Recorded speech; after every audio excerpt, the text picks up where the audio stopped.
Well, it looks like we've got one person. I'm trying to pronounce your name, and I know there's a Y sound in there, because I seem to remember you saying that. Mung Yun? Am I even close? It's Myung. Myung. Yeah, you can call me Myung, and yeah, if you forget how to pronounce my name. I got it. Myung. I can do Myung. I'll have to write it down about 10 times because I have an atrocious memory. Myung. Okay. Yeah. I'm sure back home your name is just a normal name like Fred and Joe. Yeah, in Korea, yes. So it is, like I said, John. Does it have any meaning? Yes, it's based on a Chinese letter. So Myung goes bright and Hun goes work. What's So that second word? yeah, so like bright work. So like live with work that you can do, you know, with shine. Well, my name is Donald, and my name has a meaning. It's in Gaelic. My name means proud warrior. Oh, So I guess it becomes part of the cultural thing. In Scotland, a lot of names are male names are to do with fighting and being warriors and generally being vicious people, I guess. So it's nice to know that your name has a more peaceful meaning.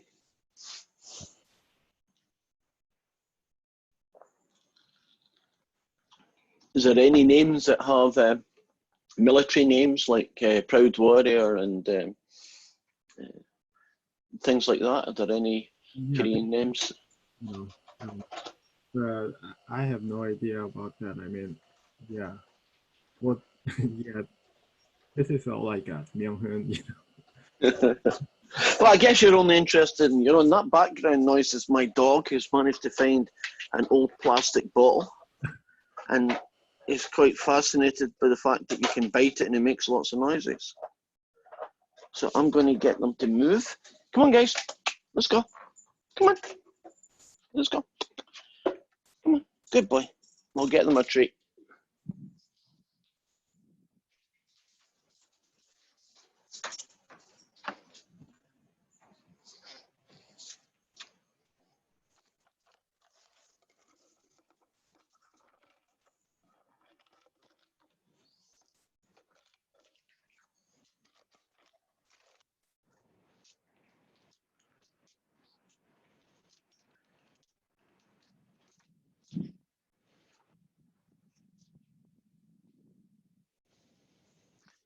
Well, that's them happy they've got a treat. Have you started any of the homework yet? Not yet. I'm just like trying to understand code formula part. So yeah, I'm having a problem with this. Still confused with like plus and minus. Uh, yeah, so I'm just practicing and When you say plus or minus, are you talking about plus and minus trig functions and what quadrant they are in? yeah, that's right. Gotcha. Have you memorized the all sine tan cos then? Yeah, so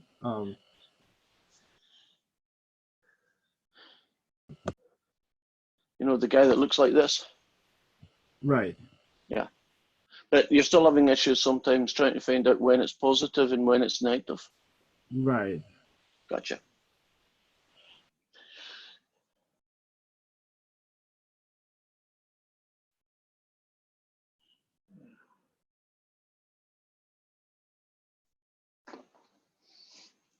Yeah, this little table is very helpful for that. Essentially, it breaks the 360 degrees Hmm. into 4 different quarters called quadrants. And so the minute I am asked to find a sine or a cosine or whatever it might be, suppose I wanted to just know one thing: is it positive or is it negative? That's all I wanted to know. If someone said to you, okay, the sine of 101 degrees, positive or negative? Well, I'd look for where 101 degrees is. It'd be over here, the second quadrant, and the sine is positive. So all means all of them are positive. Sine means only the sine is positive, the other two are negative. And then tangent positive here and everybody's negative. And cosine is positive and all the others are negative. So if you wanted to get me a sine of 101, I'd know it was positive.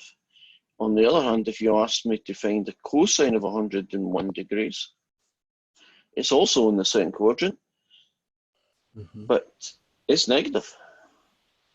So that's essentially the way that you would use this to decide positive and negative. Of course, it's got all sorts of other things that it needs to be used for as well, which kind of add to the mix. You know, things like if you know that the sine of theta is a half, which angles can you use? You know, things like that. Do you have trouble with that type of question? Well, on product sum parts, yeah. Well, Okay. I'm having a problem with that. Like, yeah. Yeah, in the product sum, it's just an ugly formula that you use. But when you're talking about the plus and minus part, that I'm not so sure about what the issue would be. Oh, I guess so. Can you imagine that you did a product sum question and the final answer came out like this? Well, there wouldn't be a problem there because the answer is what you see. But sometimes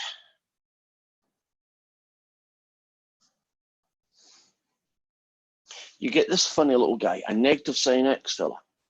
Yeah, something like that. Right. Right, that's called the odd-even properties. And essentially, what happens is that negative gets sucked out. And so the whole thing is now negative. When you write these product sum questions, all the pieces, in this case sine of 7x and cosine of 2x, all the pieces have to have positives inside them. You're not allowed to leave that negative 7x inside. And they're called the odd-even properties. This is what they look like. So if you have a negative inside the sine, you can pull it out. On the other hand, if you're a cosine, the negative has no effect. So this can be replaced by that. And then the third fella that you're likely to see that issue with is this fella. And it's called the odd-even properties.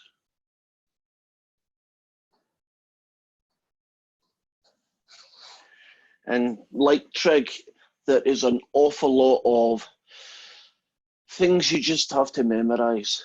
I mean, there's no shortcut to it. You just have to know, just off the top of my head, you have to know things like a secant is 1 over a cosine, that a tangent is a sine over a cosine, that the sine of negative x is the same thing as the negative of sine of x, that the sine of 101 is positive, but the cosine of 101 would be negative.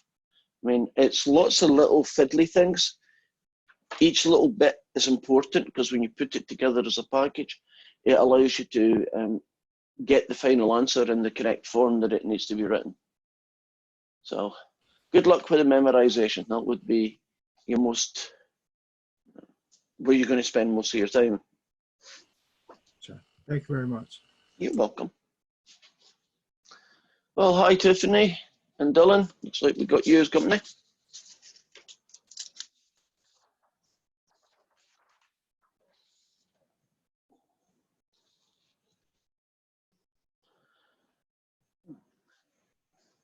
Emily's just appearing. Can you hear me, guys? Just the usual technical check. Tiffany, can you hear me? Yeah, I can hear you. I don't have a question. I was just wanting to look at other people's questions because I haven't started yet. Okay, you have a question or you don't have a question? I don't.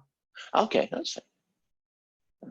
Hopefully you won't have a question after this lesson because I'll have answered some of the major ones so that when you get to do your homework, they'll go a bit smoother.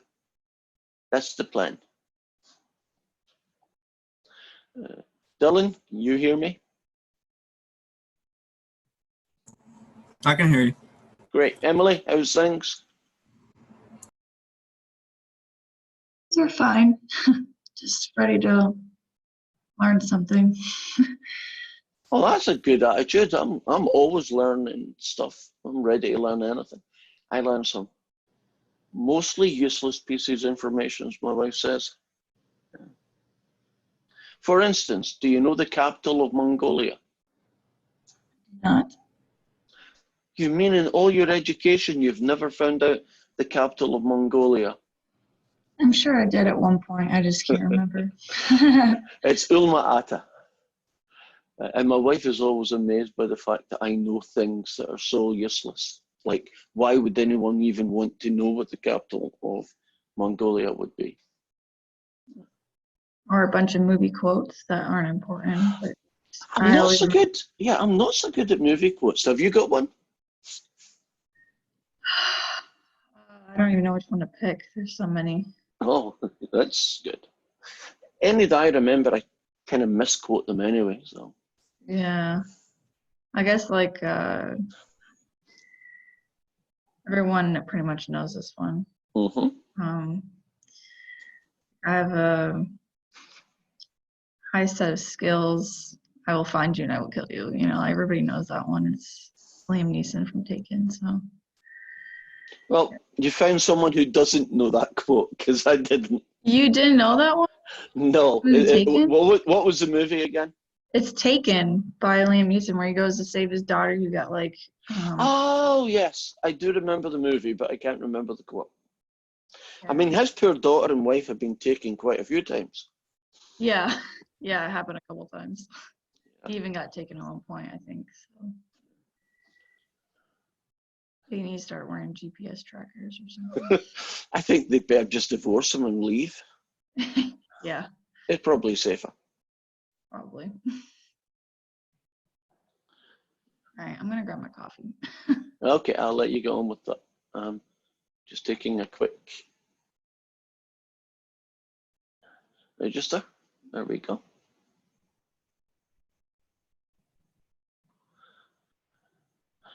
Okay, everybody else. Anybody got? We've still got a couple of minutes, so some stragglers, and then we'll get started. Has anybody got any general questions they want to know about?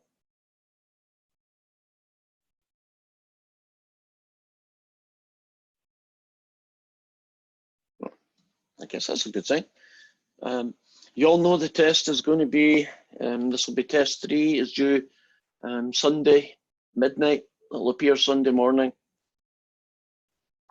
Here we go. So be prepared for that. This week we have, technically we have 2 sections. The equations were split into 2 groups. In fact, they're all got the same theme, even though they have different sections. And that theme is solving equations. So you can imagine anything that takes up a whole week must be pretty big, pretty important. And of course it is. So wait for, who we got? Ezra, just a quick check everybody's up and running. Can you hear me, Ezra? Ezra? Hi, sorry. That's good. Christian, you good? No problems with Christian. Christian, can you hear me? Ah, gotcha. We're good. Ian, can you hear me? Yeah, you're good. We're good. Okay, let's get started.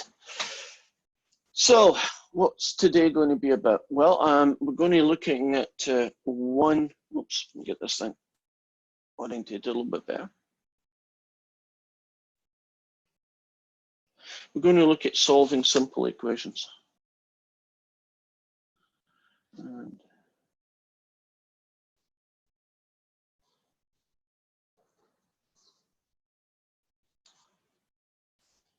I think the first thing you're going to find out is that they're not that simple. So, probably not the best choice in them, but that's the one they've given. So, how do you solve a simple equation? Well, there are 2 things you need to keep in mind. The first thing is that you need to keep in mind is what's the period of the trig function.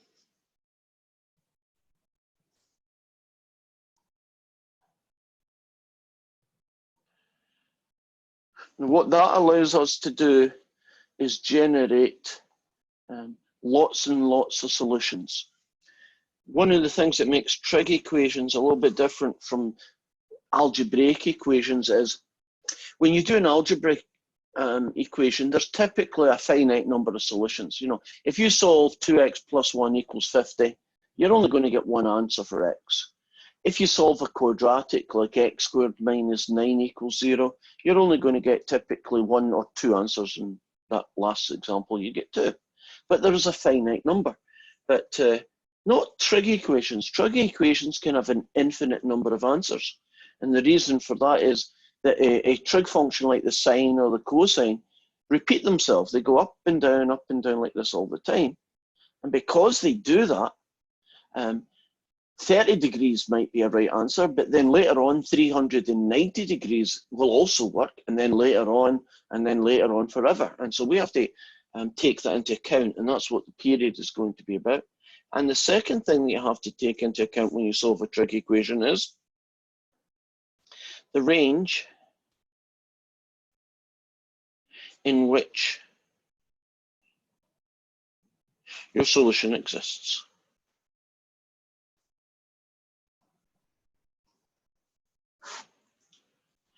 So you have to take into account what the period of the sine or the cosine might be. You have to take into account what's the range of the solutions. So let's start off with a very simple trig, a very simple trig equation. 2 sine x plus 1 equals 2.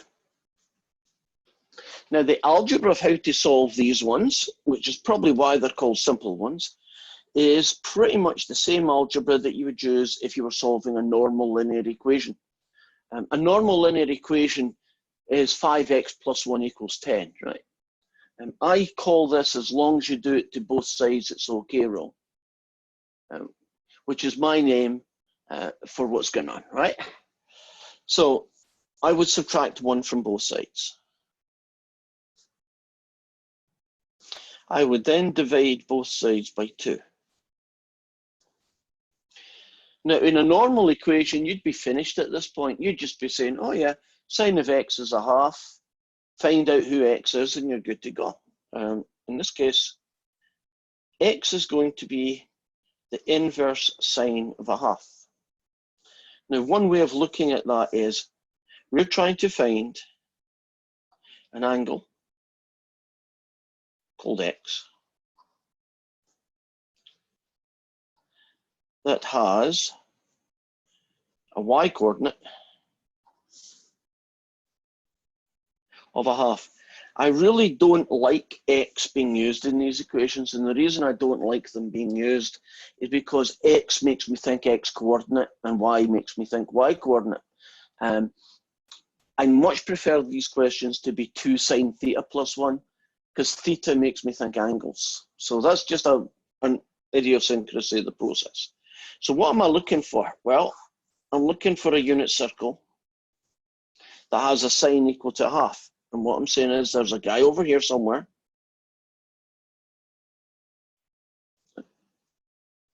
with a y coordinate of a half. And the angle that makes this happen, which is this angle in here, that's the guy I'm trying to solve for. Okay, now you need to be good at your unit circle. You either need to have it in front of you all the time virtually, and if you don't for this week, get a printout and have it beside you, because you're going to keep looking back at it over and over again for all sorts of questions. But off the top of your head, can anyone tell me what angle are we talking about here? I think that's angle 60. So we're talking 60 degrees, agreed? No, it's 30. Or is it 30? Which is it? I'm pretty sure it's 30. Okay. Yeah, pi over 6. Last vote, 30 gets it? 30. Well, agree, good. 30 degrees. Or pi upon 6. Now, I'm going to just do my questions today. For the most part, I'm going to do them in radians. Degrees are probably easier to handle, but if I deal with radians, I'm dealing with the harder version. It's the same answer, right? I mean, it's pi upon 6 is 30 degrees. So you would say that the solution to this equation was pi upon 6, which it certainly is. but it's not the only answer. Because isn't there a second angle in the unit circle who also has a y coordinate of a half? And that angle is our second possibility. So if this is 1/6, can someone tell me who the second and final one is? 5 pi over 6. Right. Or 150 degrees. No, we'll keep it in radians. I like that. 5, 6 pi. Now, you might think, well, that's great. That's the solutions. And very often that is your solutions. But when you get an equation, there's a piece of information that should also be given with you. If they have that tied at the side, they're saying only choose solutions between 0 and 2 pi, which is perfect match, right? Agree? So there's your solutions. What would happen if we changed it and said you're only allowed to use solutions in the range 0 to a half pi? Well, I wouldn't be able to use that guy, right? He's not in the range, right? He's in the second quadrant. So my solution would only be that fella. Suppose I had the solution that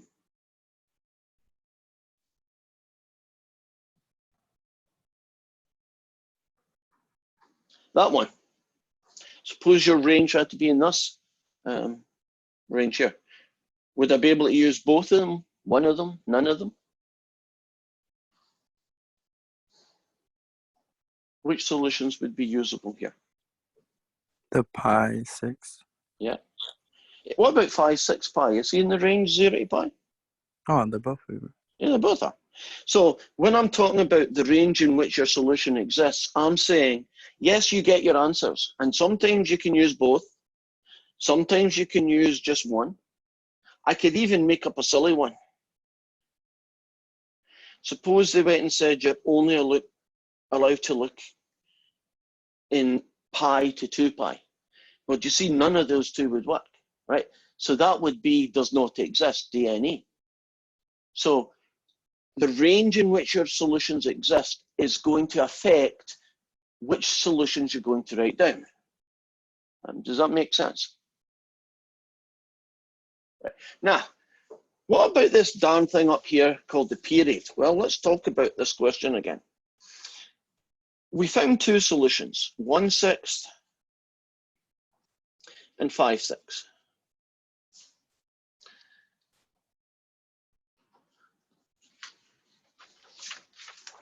The period of the function sine x is 2 pi.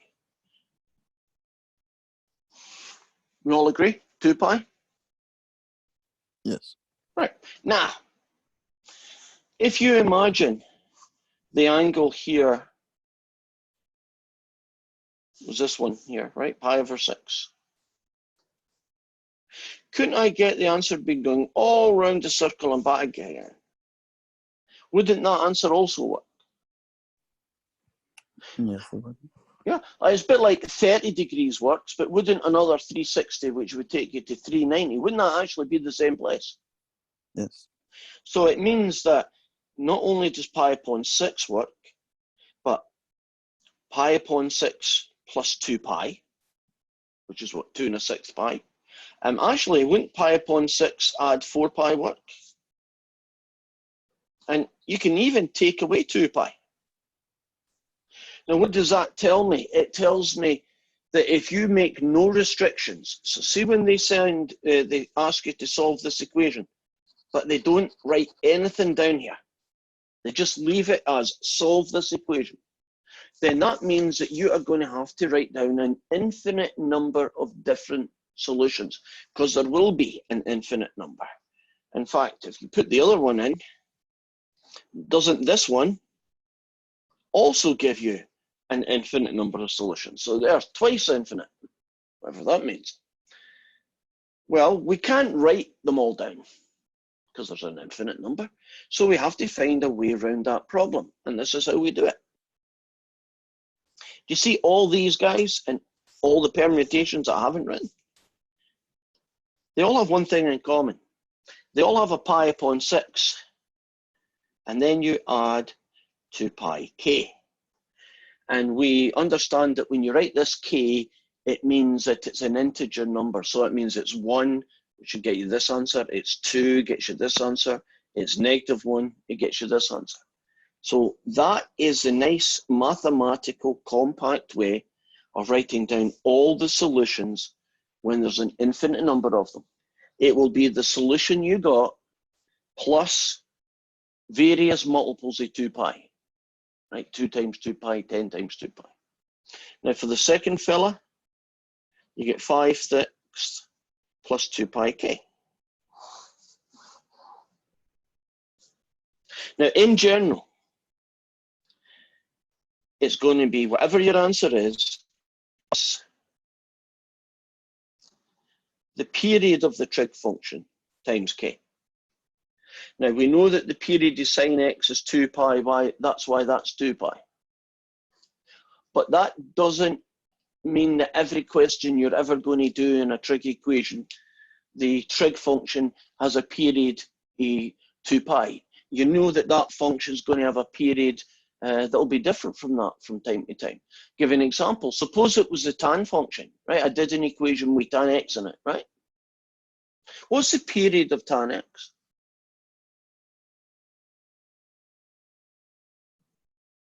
Isn't it still, is it a pi? Yeah. So what I would be doing is, that's my answer plus pi k, right? The period is just pi. So if I got an answer like pi upon 6 in a trig equation that had a tan in it, right? So tan x equals whatever. The answer would be pi upon 6 plus a pi upon 6 plus 2 plus 3 plus 23 plus 25, pi upon 6 plus pi k. So the period times k. And that is a kind of important thing whenever you are going to try and solve trig equations that have an infinite number of solutions. How do I know they have an infinite number? If you never get any restrictions next to your equation, right? It doesn't say you can only pick from 0 to 2 pi. If it has nothing there at all, by omission, that means there's an infinite number of solutions, right? Because you could keep going through the cycle, right? You know, the up, down forever, and it would work. Let me try a cosine function then with an equation.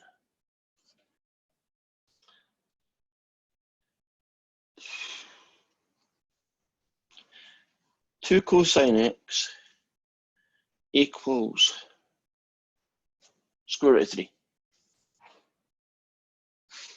Not the hardest equation in the world to solve. Would you agree that you just divide both sides by 2? So right now, getting to that part isn't the big hassle. Again, let's suppose that this particular question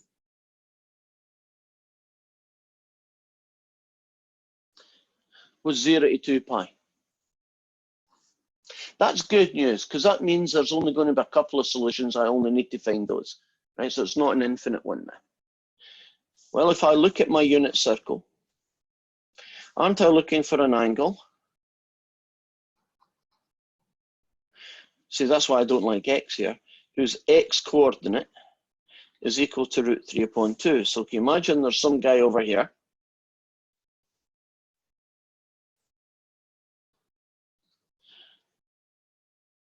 with an x coordinate of root 3 upon 2. So what's the missing angle? Pi over 6. So by sheer coincidence or not, it's the same solution as the previous one for a different reason. Nah, that guy works, he's in the range. There is another guy down here. Right, this fella down here. Doesn't he also have an x coordinate of root 3 upon 2? Now, when you look at that guy on your unit circle, at least, you see the fellow that's there? Right. How do we find him? Well, he's on your unit circle. Can you realise he's that fella? Oops. You happy about those two solutions? Do they work inside the restriction? Yes, they do. So check. Suppose the question said you can only pick angles in the range 0 to pi. Would I be able to use both these this time? No. In which case, your answer is just going to be pi upon 6. I believe that when you type these answers in, the way the book, the homework does, is you just go pi upon 6, comma, 7 pi upon 6, right? You put a little comma or something, right? And in this case, you would just be putting in one guy, which is a lot less hassle. Right? Now, if there was no restrictions, so can you imagine that you were just being asked to solve it, but no restrictions? That means you need the infinite number of answers. You would return back to your two guys. And then you would do add the period of the cosine function, k. So that's what your solution would look like when you're talking about the general infinite number of solutions. So do you see those pi k things are going to become important for the more generic ones? So we've looked at a sine, we've looked at a cosine. Should look at a tan, shouldn't we?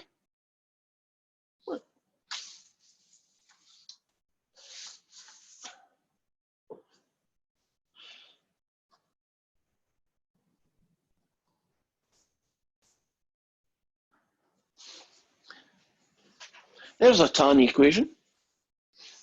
And you're probably thinking, I don't see a tan here, because I decided to choose one that didn't to have a direct tan, but still is a tan equation. Now, the rule for solving equations is, as long as you do it to both sides, it's okay rule. So I can divide both sides by 2, I can subtract 2 from both sides, I can do anything I like, as long as I do it to both sides.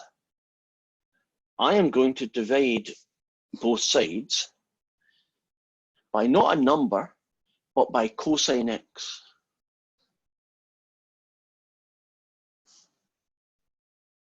Now, if I do that, this fella here is a tangent.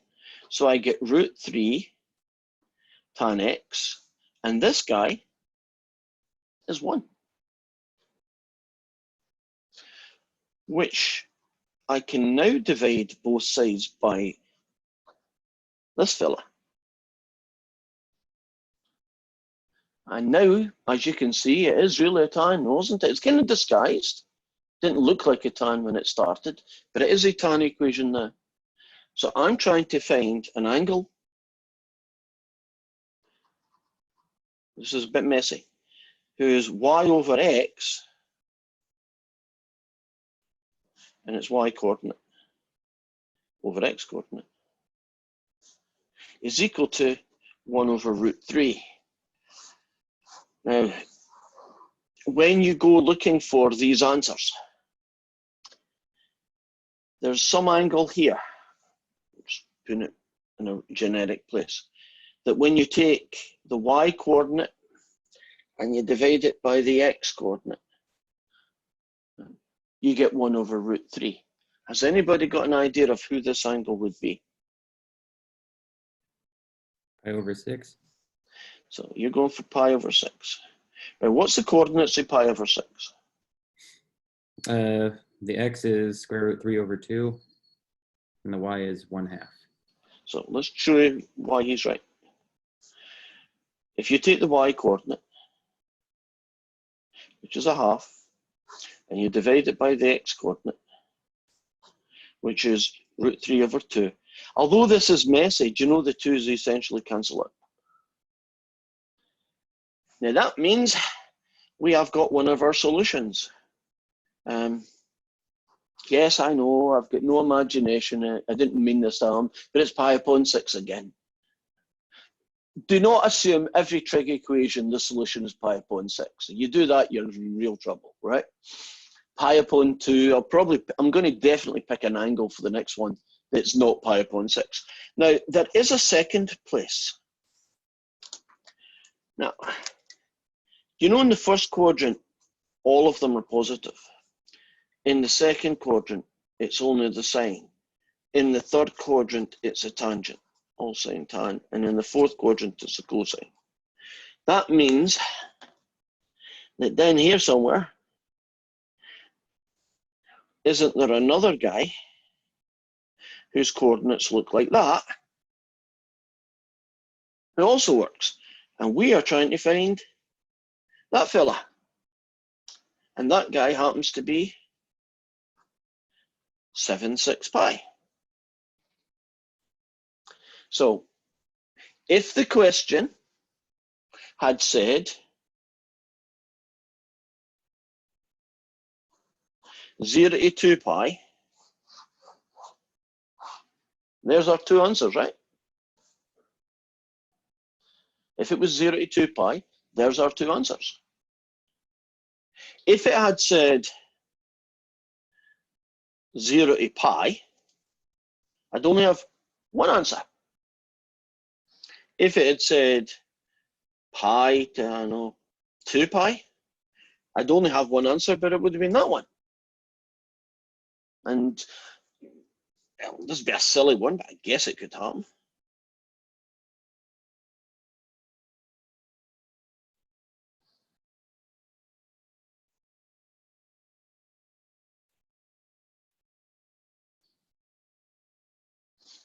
If it said a half pi to pi, it wouldn't have been any of them, because neither of those are in that range. Well, let's do the infinite one. Suppose you were being asked to solve that trig equation, no restrictions. What is the period of the tangent function again?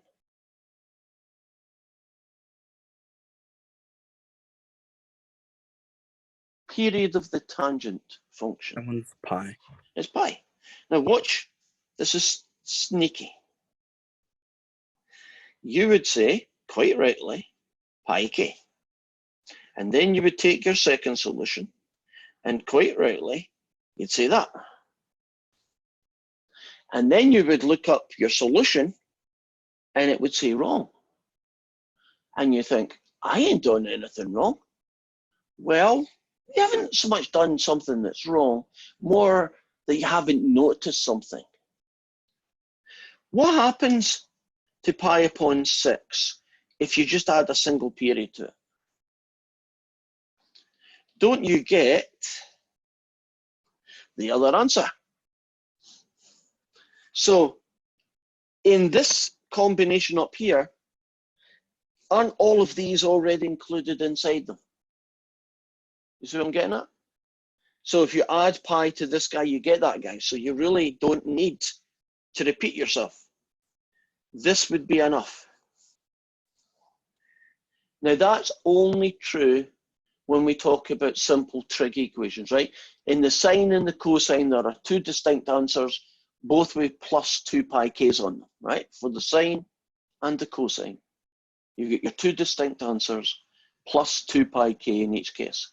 But for the tangent, you know, the way its properties work is that if you find one of them, the other one, in this case, the other one would be 7, 6 pi, is already included in this one when you're talking about the infinite solutions. Obviously, if you're being asked to find all the angles between 0 and 2 pi, you need to decide, you need to show me both, right? So I'm talking about when it's an infinite number of solutions for a tangent, you only need to do that, and that's find one answer. Okay. So now we're going to do, and you believe it or not, that was meant to be the simple ones. And we're still theoretically on the simple ones, but I want to show you a negative, because negatives happen. So where am I going to go with this one? 3 cosine, let's do theta. I like theta better. Plus 1 is equal to -2. Not too bad. Okay, what do you think I should do to both sides in this question?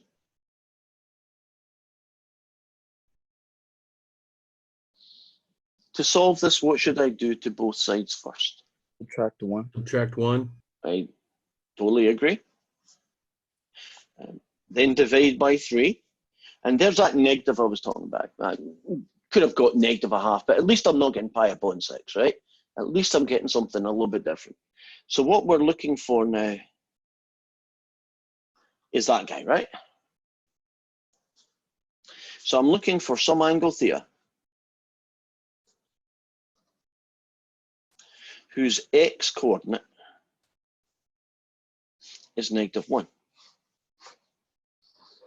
Now, can you see I keep having to use my unit circle? That's how important this is going to be this week.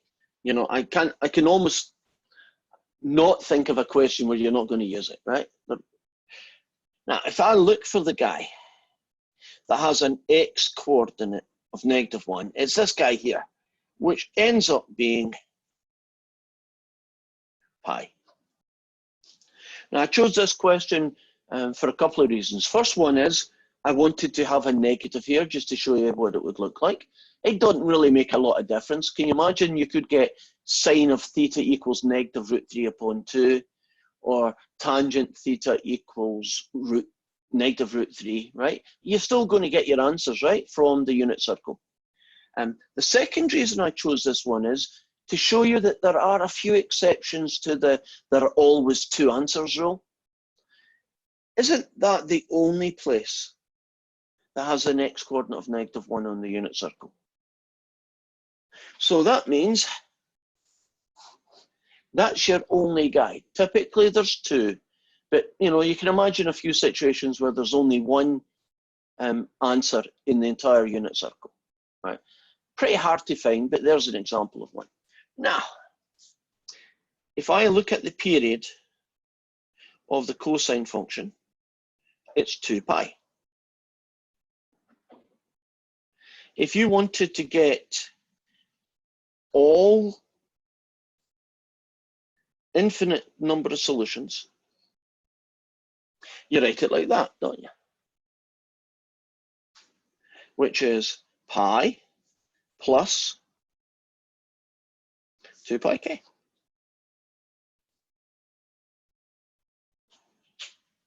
Now, I'm actually quite happy with that. But you know, if you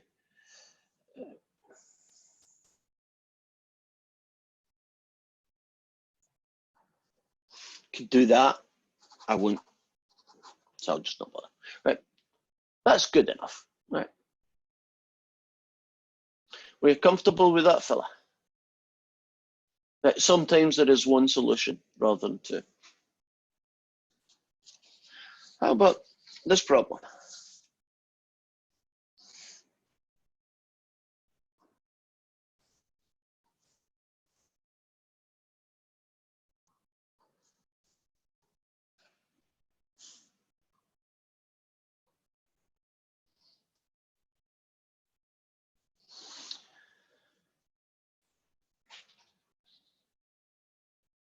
So what should I be doing to solve this equation? Subtract the 1. Okay. Something kind of strange is going to happen.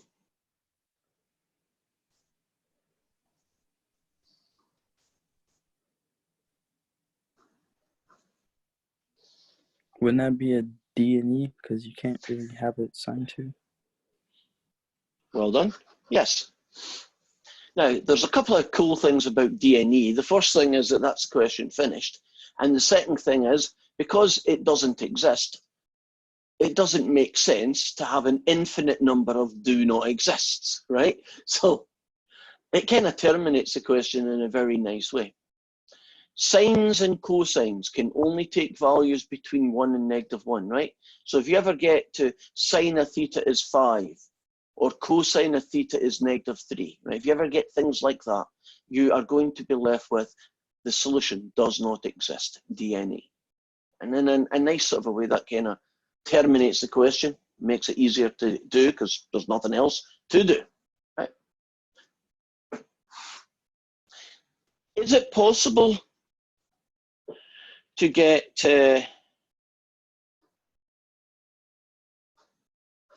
inverse tan of 2? Can the tangent function be equal to 2? No, I don't think so. No. Well, it's true that you can't get a sine or a cosine. Let me draw a sketch of what the tangent function looks like.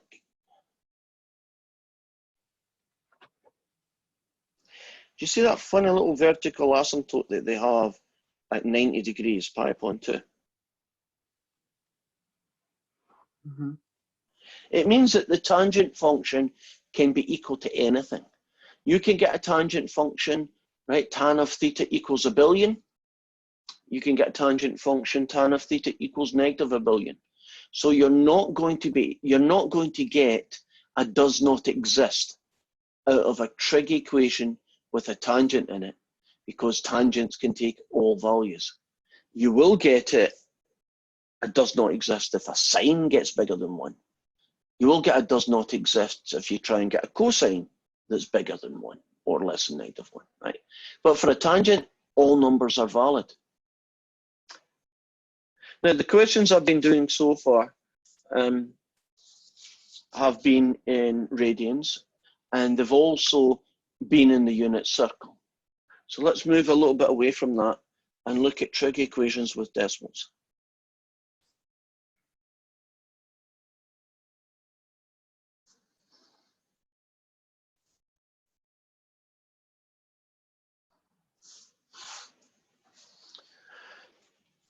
Now, that means I can have 3 sine theta plus 1 equals 2. So when I talk about decimals, I don't mean necessarily that any of these numbers I'm pointing at are decimals. I just mean that the sine of theta is going to be a decimal, right? So we're not going to get a nice √3/2 and use a unit circle. So basically, no unit circle. In other words, you're not going to be able to use this unit circle to get an answer. So if you subtract 1 from both sides, and then you divide both sides by 3, you get to here. And then you find the inverse tangent of 1/3. So far, so good. If you hold on a second, I'm going to do something. Okay.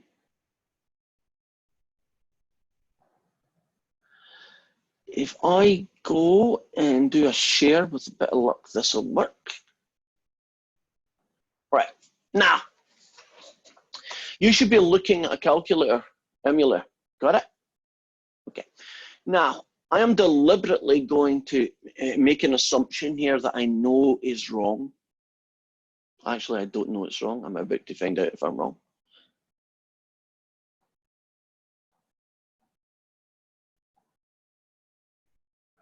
Now I'm going to make an assumption that I know is wrong. I am going to find the inverse sine of 1/3.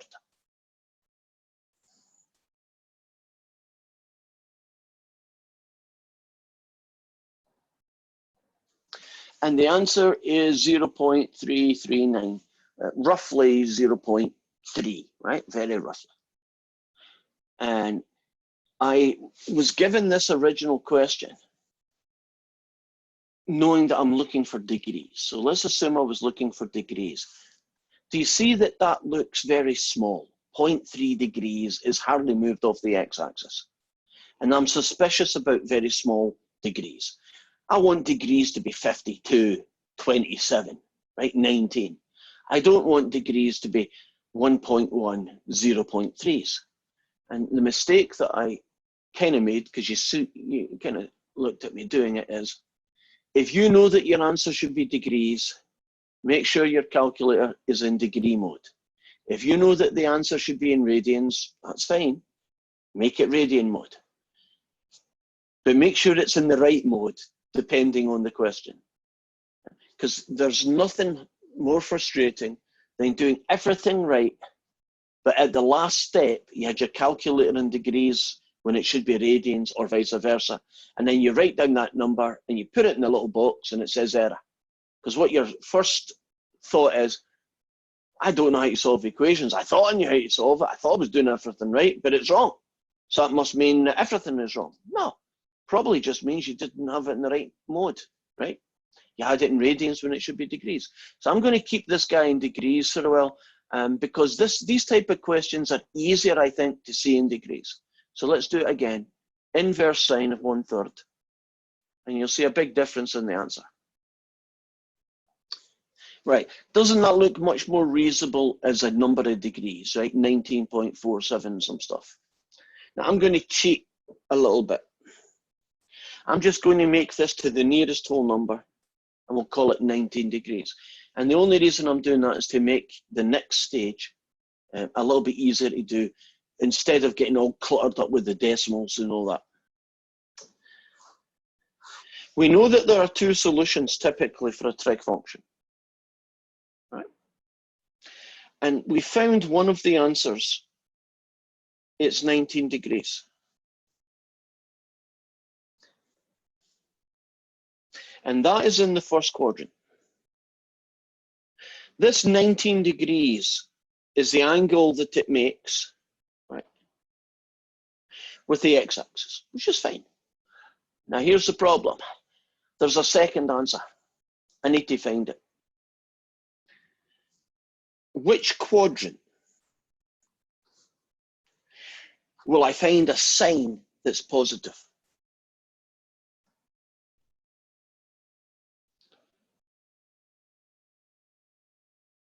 Isn't just the first one? But there is another one as well, isn't there? It's the first and second, right? Yes, the second as well. Because remember what I said, look, we're looking for two answers. I've already got that one, so there's no point in me looking for it, right? I want the other one, the second one, because there's typically two answers. And the second one is in the second quadrant. Now, we had to do, it's a way back, but remember we did these things called reference angles. Remember that term? Reference angle. It's the angle that an angle makes with the x-axis. So this angle in here is also going to be 19 degrees.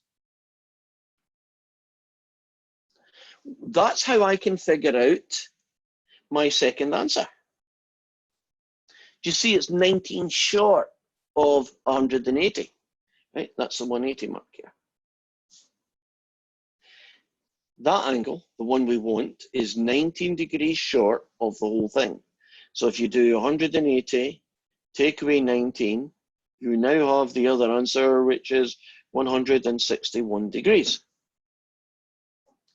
So do you see how I found the second answer? The first one the calculator gave me, the second one I had to go hunting for, right? I had to figure it out myself. Any questions about that? Because I'm going to do another one. Here we go. Right, let's see it again. Let's suppose I do a cosine this time. 4 cosine x plus 7. We're still on the calculator. Oh, thank you. Trying to think of one here, but you gotta get somebody here. Try and make it negative as well, and something I haven't done. I don't want a quarter, like 3/4. 3/4 would be nice. How am I going to get 3/4? Yeah, that should work. So let's call that theta. I don't like x. So 4 cosine theta, subtract 7 from both sides. Cosine of theta is negative 3/4. Cool? To get the angle that solves this, I'm looking for an inverse cosine of negative 3/4. And just to save some time, because we are getting close to the end here, I'm just doing it, even if you can't see me doing it, you can trust me. I'm doing the inverse cosine of negative 3/4. And the answer I got, I'm rounding it off again to the nearest whole number, it's 139 degrees.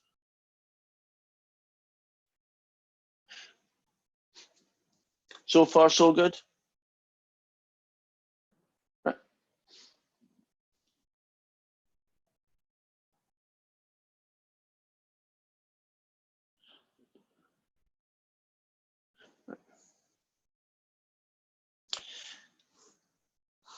I need to find the second answer.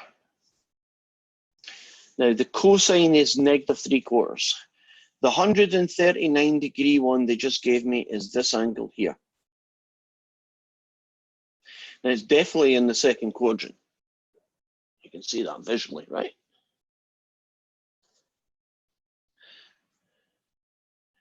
There is one more angle that I need to find. I'm looking for an angle whose cosine is -3/4.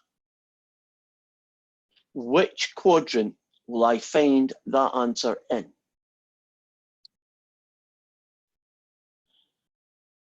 Three. Okay, all sine, tan, cos. So in here is the third answer. Now it gets even messier.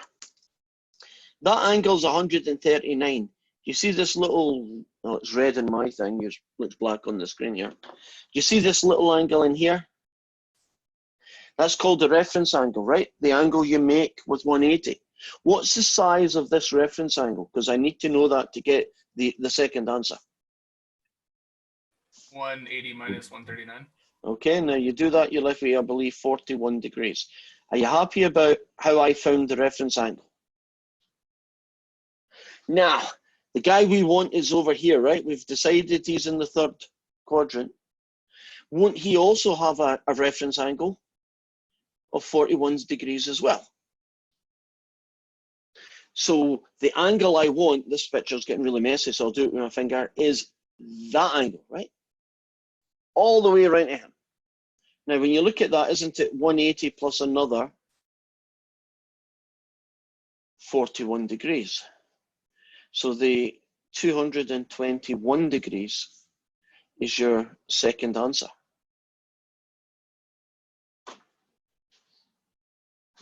Now, to finish with, I'm going to kind of show you how you can check that we did it correctly. Okay, now you bear in mind I did do quite a bit of rounding off here, but I'm going to check that the cosine of 139 is roughly -3/4. Would you agree that's pretty darn close to -3/4? And now I'm going to check my second one. Shouldn't that also, if it's correct, shouldn't that also be -3/4? So I know that I've done it correctly. And that's all we have time for today. So when I see you on, there are going to be 3 lessons on this for all sorts of reasons. Believe it or not, we are still in the simple trig equation world. So we have 2 more shots to work our way through these. Hopefully I've given you a good start. Remember that there are videos online for you to look at as well. So if you get further ahead, because you really want to try and get as much done so you can spend time revising for your test. It's not a good idea to finish it on Sunday and then do the test 2 minutes later, because you really won't have enough time to absorb it and check it over. But that is us for today. Any questions before we leave?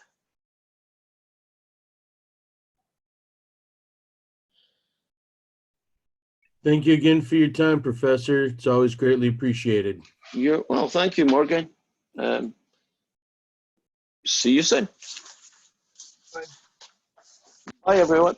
Hey, Professor, Yes. I got a bad joke for you real quick. Oh, go for it. I love bad jokes. Why are doctors always so calm? I don't know. Why are doctors always so calm? They have lots of patience.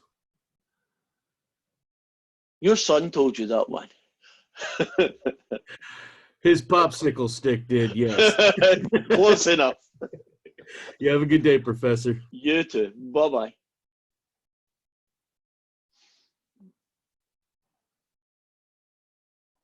Thank you. You're welcome. Bye-bye.